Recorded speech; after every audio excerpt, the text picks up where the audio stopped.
Hello all you wonderful people and welcome back. My name is Will and this is An Ecologist Plays.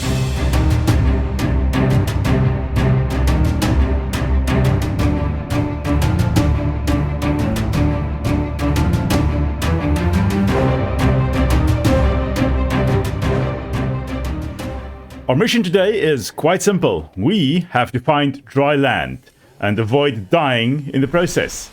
So if we look around, if we scout a little bit outside, there to the left was the wreck of the Aurora. If we look to the southwest of where we currently are, there we can see potentially some dry land. And we're going to use our little sea moth that we got during our previous episode to do the exploration today. So on our way to the island, we also do have this lifepod 19, and we're going into quite a barren environment here. On our way, we're going to go to the lifepod there, see if there is anything worthwhile in that location, and then we're going to go and try and find dry land. Now, this environment looks quite barren. Just glancing around here, I don't see anything, anything whatsoever. There may or may not be a wreck in this area. We just have to keep a lookout on the top there, or at the top. We can't go deeper than 200 meters. Ah, there is a wreck, which we can explore a bit. Okay, so I seem to have grabbed as much as I possibly can from that. In the wreck, there is another place we can go to, but not at the moment. We need a laser cutter for that, which we unfortunately do not have yet. And in the center there, where it's glowing like that, there we can get another thing, which is, in this case, the vehicle upgrade console. Now, I have also obtained the moon pool fragments, so we can now make a piece of a building that will allow us to upgrade our sea moth. And at the same time, give it different colors and the name and all those types of things. And next up, we have Second Officer Keen's lifepod, which is somewhere down there. Now, I can only go down to about 200 meters with the sea moth, and it is at a depth of 300 meters. So I'm going to just have to dive down quickly. Ah, there he is. There is another data box, another thing we can get here. Just need a way in there. Aha. Okay, we'll read that in a moment. And there's another one there. Okay, let's head back to our little sea moth here and let's see what the two PDAs have to say. Keen, this is Aurora. Come in. This is Keen. Lifepod detached to K planet fall in 30 seconds. The computer has identified a landmass at the attached coordinates. I want you to regroup the crew there. Understood, but they are your responsibility now. Don't let them down. Captain, you need to evacuate. Negative. You'll need the ship in one piece if you're going to contact HQ on the long range. I'm attempting a controlled descent. Captain!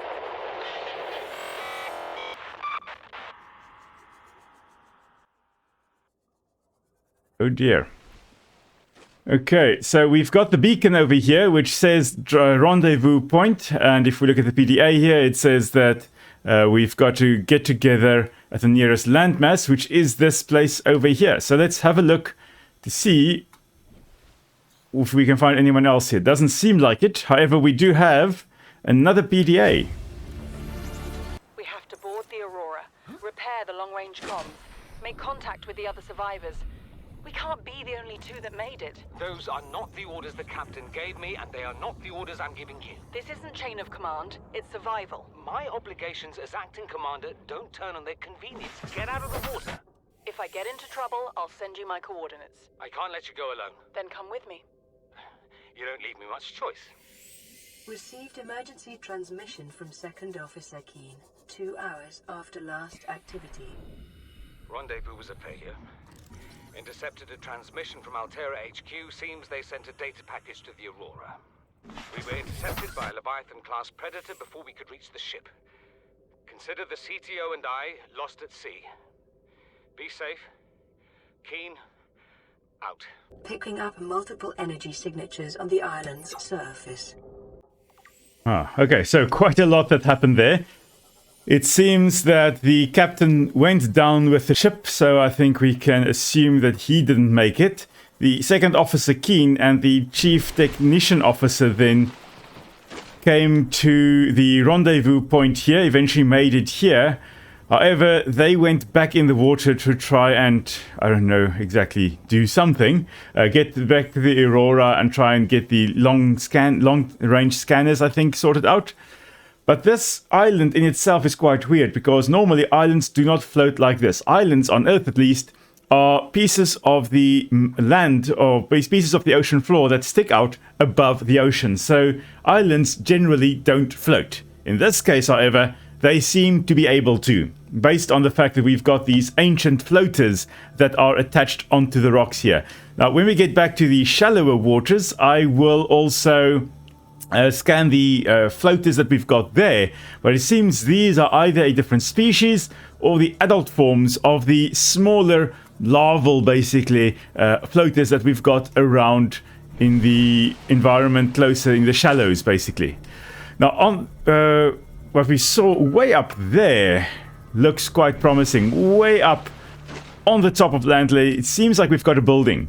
Now, the story doesn't tell you this initially, but we came to this area for two reasons, or the Aurora came here, the big ship came here for two reasons.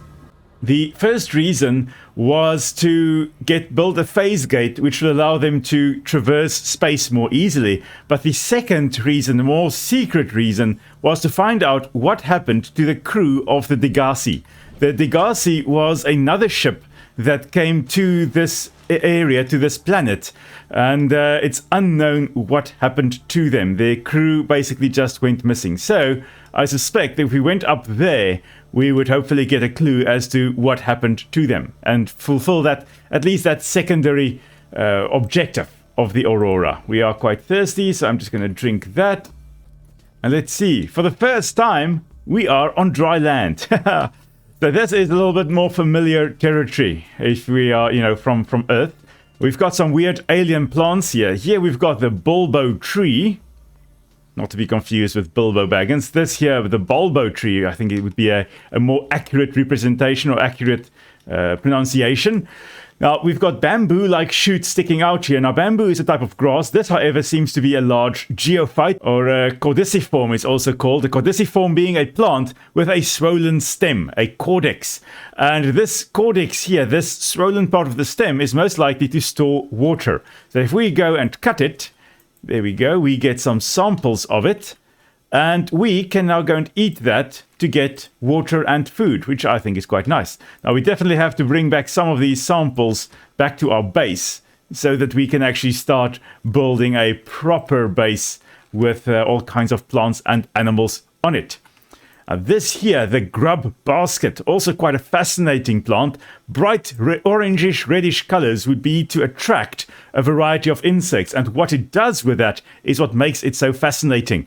At the base, there is a liquid that then traps the insects that slide down all along the side here. Very similar to how pitcher plants work here on Earth, where the side of the plant is very slippery, and insects fall down to the base, where they then drown in the liquid at the base there. And that is then digested, or the plant then secretes digestive enzymes, which allows it to basically make an insect soup, which it then absorbs through its cells in its wall. So we definitely have to take a sample of that for our base as well.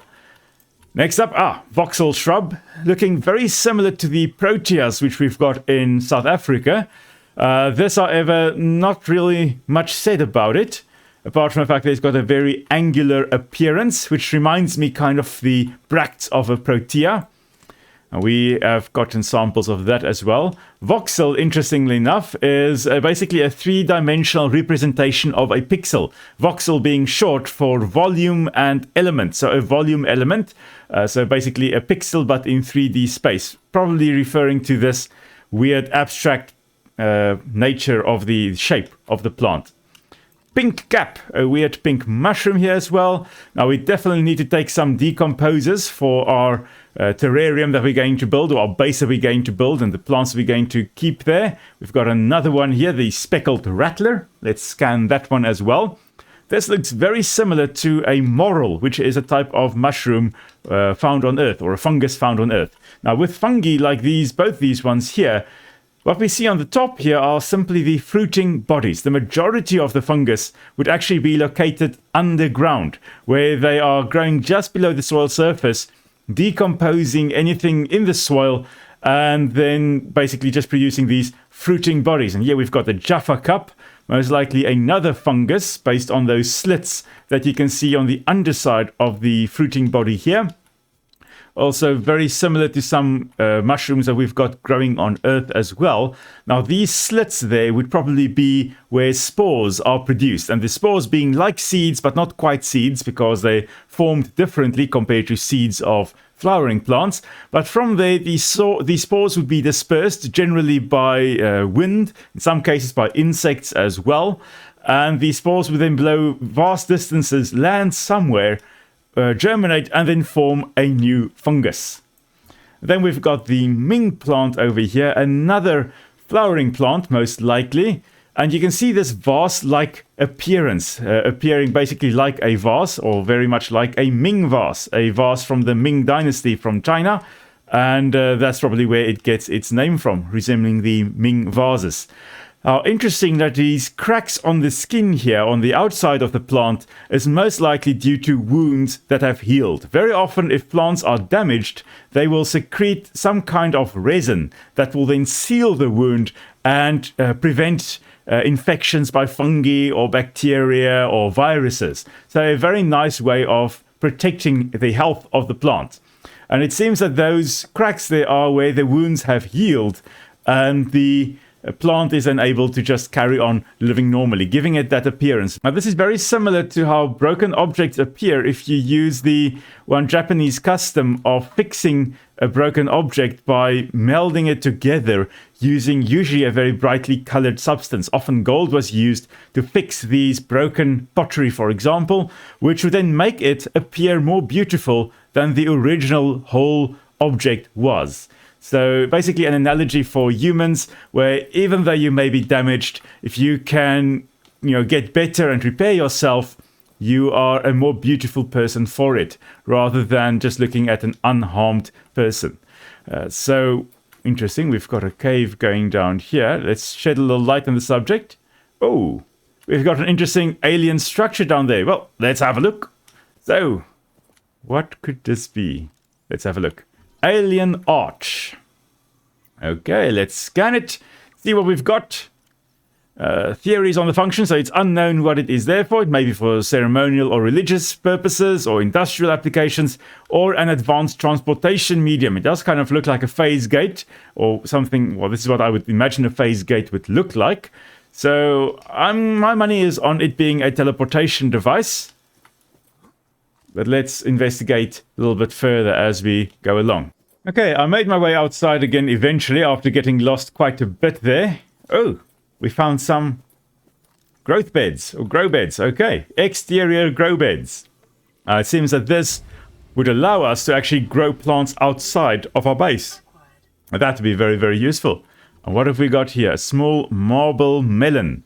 Very much resembling watermelons that we've got on Earth, Citrullus lanatus, which is a cultivar of basically a cucumber that originated in Africa.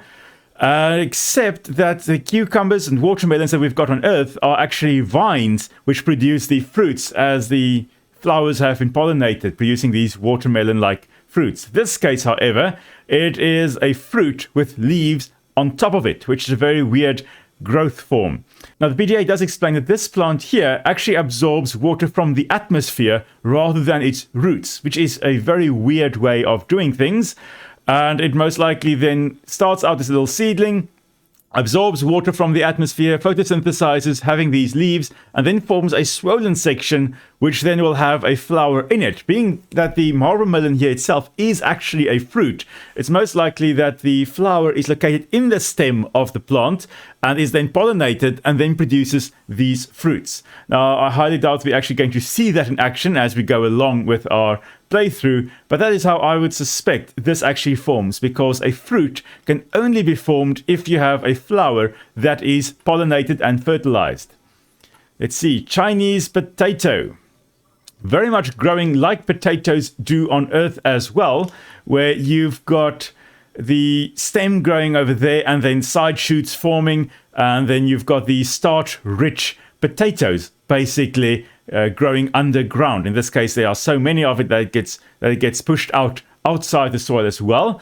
Now, very different from normal potatoes in that the leaves here are not what you would find in normal potatoes. In fact, the leaves resemble a few other plants that we've got growing around on Earth, such as mother-in-law's tongue and things like that.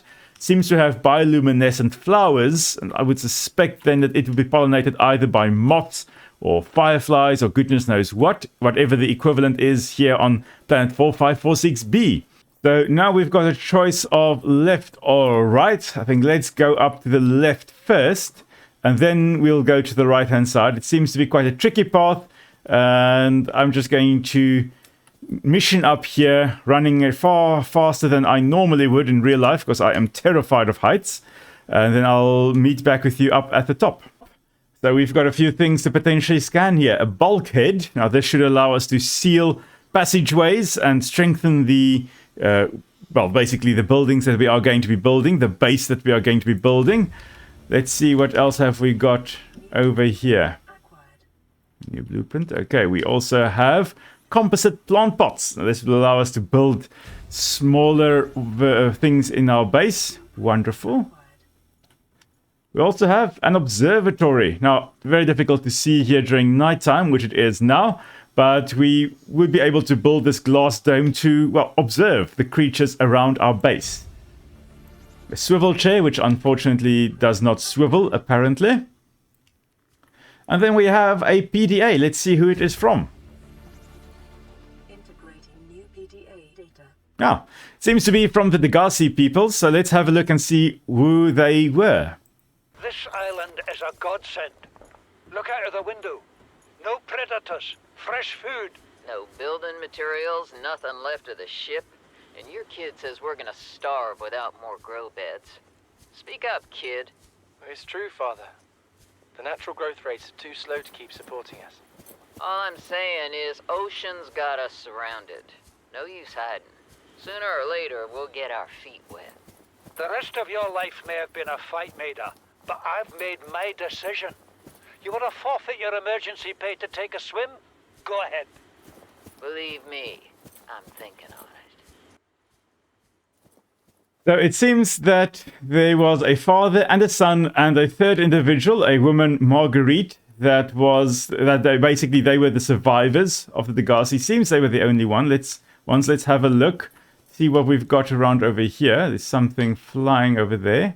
Bioluminescent. We also have some crab-like, spider-like creatures over here. I do not like the look of them. But let's... hello. Let's scan you. Cave crawler.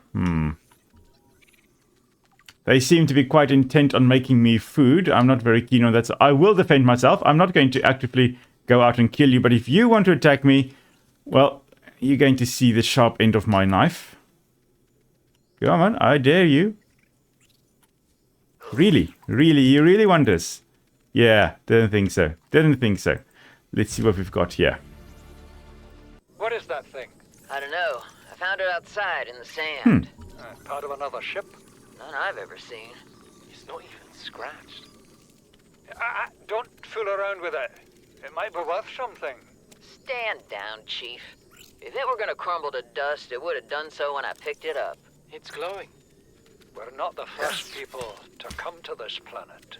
People. Maybe. Could be aliens. Could be the damn sea monsters for all we know. One thing for sure, we ain't gonna find out by staying here. Okay, so they were obviously discussing the purple tablet that I picked up there, which they found lying around here somewhere. Now, I've also scanned the big room over here and in the process killed this little bugger that was really being annoying and attacking me when I was not feeling very keen on being attacked. You want a piece? No, I don't think so. Good. Run away, Stanley. Okay, so let's have a look. What else have we got around here? Ah, stasis rifle. Now this will become essential as we go around further in the story, as we encounter more and more dangerous things. Now I'm going to make my way up here, see what else we've got up here. Here's another data box. Ultra glide fins. Now that'll be very useful. New blueprint acquired. There's a battery. Quite full on batteries. Aha. New PDA data. Paul Torgal. So this is the father, and he's got his first Chief's voice log. 5 weeks since the crash. The 5 only weeks. other survivors are my son, Bart, and Maida, the cut-price mercenary I commissioned for the journey. After days drifting in the lifepod, rain hammering on the roof, the weather cleared and we washed up here. I had Maida salvage the Degasi wreck, set Bart to finding us a stable source of food. His education is paying off sooner than I'd anticipated. Our only problem is Maida. She says the weather's going to turn. I say she's finding excuses to risk our lives. I imagine she's not gonna weaken her life without a physical altercation, and she's itching for a fight. In every judgment she makes, things go from bad to worse. If she had my experience, she'd have more faith. Humans have spent millennia specializing in how to shackle nature to our will. This planet won't cause us any new problems. My one task now is to keep us alive, as comfortably as possible, until the insurance company arranges rescue. In this part of space, that could be months, or even years. Okay, so that was the first voice log New PDA data. by the father, Paul Torgal. Location uploaded to PDA. Let's have a look. So it seems that they washed up on this island, which is amazing. However, things then took a turn for the worse. I said wait for the storm to pass. Your life's more valuable to me than a plant patch. You stopped being in charge when the ship you were captaining sunk. I'll stop being in charge when you take charge of yourself. Say, Chief. Chief, What? you know how to drain those grow beds of 40 tons of stormwater? Or how to conjure food from the air? I know how to prioritize. I'm just saying, if that's so, what's your boy's life worth to you today? If tomorrow you're gonna be so hungry you start wondering what he tastes like, let him go deal with the plants. Son, go deal with the plants. Bard, Torgal has disembarked the habitat. Interfere with my family again, and when rescue arrives, I will leave you here. Do you understand me? No rescue coming, Chief. Not in time. No staying here neither. This rain keeps falling, sooner or later this place will be buried. Only choice we got is whether to get buried with it. Okay, so it seems that this area probably experiences some kind of monsoon, which would be a seasonal serious inundation with rainfall, and then a much drier period. And it seems we are currently in the dry season, since we have not experienced a monsoon-like rainfall event yet, although, you never know. But a storm would really be able to decimate these growth beds that they had, with lots of plants being adapted to survive under certain rainfall regimes. If it gets too wet, or the soil stays too wet for too long, many species will not survive. Many species will rot and basically die then. So overall, the heavy rainfall would probably have pushed them off the island eventually during the rainy season, but it would likely mean that this area could be a relatively okay area to settle during the drier season.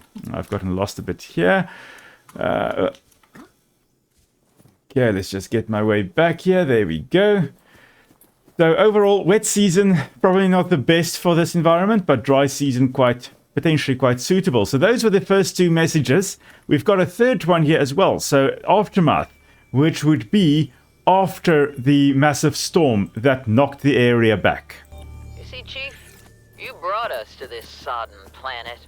Told us we'd see a lush payday. Now what do we got some 6 weeks later? A dead crew, a habitat that's half buried, food washed away. I suppose the executive decisions would be better left to someone with your extensive experience of hitting people in the face. I know enough not to take unscheduled detours to uncharted planets. That's something you don't want to learn the hard way. Easy to judge a decision in hindsight. Harder to come up with a plan of your own. Got one already. Take what we can carry and hunker down in a cave somewhere. I scouted a site, a couple 100 meters deep, lots of metal deposits. How do you imagine we'd live? With ready access to building materials, like damn queens, a couple of water filters, a bioreactor, fresh fish. But Chief, we'll eat seaweed salad and drink our own urine if that's what it takes.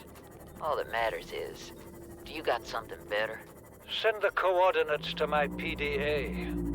I'll review your proposal.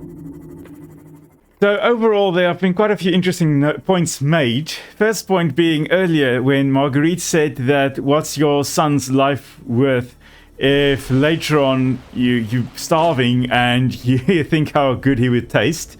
So that's sadly a very real thing that could happen if you are stranded in a situation or stranded like this and eventually you run out of food. You may start eating other people or other survivors, especially if they then start dying. And that has happened many, many times in human history. And then, of course, also now, as she said here, that it's no point in hiding. If you've got a potential area, which they have got right over there, the proposed Degasi habitat, and we'll have a look at that at some point as well, probably in the next episode. If you've got a nice place to go and settle, why not do that? What's the point of playing it safe if you have a low risk, high reward possibility? And so, yeah, so we are going to have a look at their proposal or proposed environment a little bit later on. For now, we have come back with a lot of plant samples, things that we can try to grow. Also have some rubies here and a variety of other things as well, which we can keep. Well, I'm glad I'm inside this little Steamoth Mr. Gasopod. You can just make your gas attack somewhere else. Okay, let's see. I'm just going to drop off a few things. I have got the perfect place to start building a habitat, and I'll be back with you as soon as I have started setting up there. Okay, and this is the area where I am going to set up camp. I think this would be the best spot for us. We'll have an amazing view of the reef backs as they swim around in the open ocean there. Unfortunately, as with all real estate, we do have a place that's not so beautiful, but we will put up a few extra kelp and stuff like that in front of it. We also do have a resident stalker right over there, which would make it a little bit more difficult for us to build. But you know what? It's going to be worth it. So I am going to just start setting up here so you can see what it will entail. I'm going to start with a basic foundation, 2 titanium and 2 lead. This will make it nice and strong. So wherever it is green, we can start building. So there we've got that. And then I am going to make an entranceway over here. And make a little hatch. And this is the basis of our wonderful new base. Unfortunately, there's no oxygen here. Because we don't have anything to produce power yet. So that's going to be a bit of a problem. A bit of things that I will need to do. So, first up, I am going to set up a bioreactor. Which will allow us to make... basically use all kinds of biological matter, so plant matter and animals and stuff like that, to produce power. In order to do that, I need more titanium. So I'm going to go out and get some things, and I'll be back as soon as I possibly can. I'll see you in a moment. And we are back at our base. And I forgot to mention earlier that if we just go down here where our base is located, we also are right above the jelly shroom cave, which we will also explore most likely next time. So tune in to see what we find down there. But this is Alpha Base for now. So entering in here, we've got a little bit of storage, and then we branch off. On the left-hand side, I haven't got anything in here yet. However, on the right-hand side, we do have our bioreactor, currently mincing a whole bunch of kelp that I collected, the seed clusters I put in there. So if you put it in here, it basically digests it over time and turns it into power. So we now have power in our base. I also have a fabricator, so you don't have to go back to our lifepod every time to build things, and a radio, so we also don't have to go back to go and listen to messages. So I'm going to go scan for some more titanium, and while I do that, let's listen to this next radio message that we've got on here.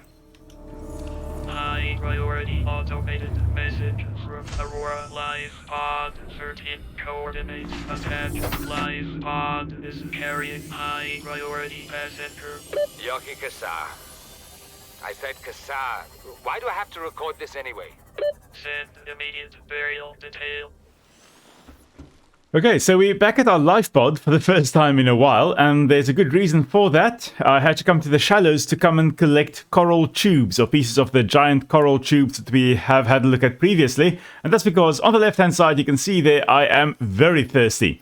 And in order to get more water than we normally do from just getting the bladderfish, we're now going to make some bleach to basically disinfect some ocean water. Now, disinfecting ocean water is not going to make it fresh water. However, the fabricator here is clearly magic, so we are just going to make fresh, disinfected water by using bleach and seawater, which normally wouldn't work. Please, kids, do not try to disinfect water by using bleach. Well, let's listen to the radio message here as we head back to our base. This is Sunbeam. You know Aurora. We're from a little transgar on the far side of Andromeda, and we have a saying there. There's no bad without the good, no good without the bad. Sounds like you tasted a bunch of the former, but that only means you're overdue a whole lot of the latter. Might just be we're in. We're scanning for somewhere to park. We'll be in touch when we find it. Sunbeam out. Okay, so the Sunbeam is... Now they're telling us to get food. The Sunbeam is hopefully going to come and rescue us. In the meantime, we are getting ready to try and also rescue ourselves. You'll notice we've got a camera floating around here. That's actually part of our scanner room, which is at our base. However, these guys, the stalkers, love carrying around metal, and, well, the camera is made of metal. So they're going to carry it all over the place. But for now, we're just going back to our base. There's another camera of ours also being carried around in a moment by the stalker. Or not? Okay, probably not. Okay, anyway, we're going back to our base. The cameras are supposed to attach to the side of the scanner room here. However, yeah, the stalkers have got other plans.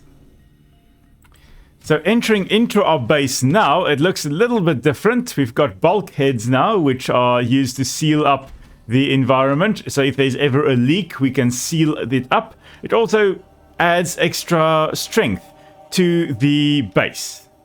And of course, here we have also been putting in some windows so that we can properly look outside and see what on earth is happening just outside our base here, while we also have lots of lovely plants to look at. So let's put the bulbo plant there and the Ming plant as well.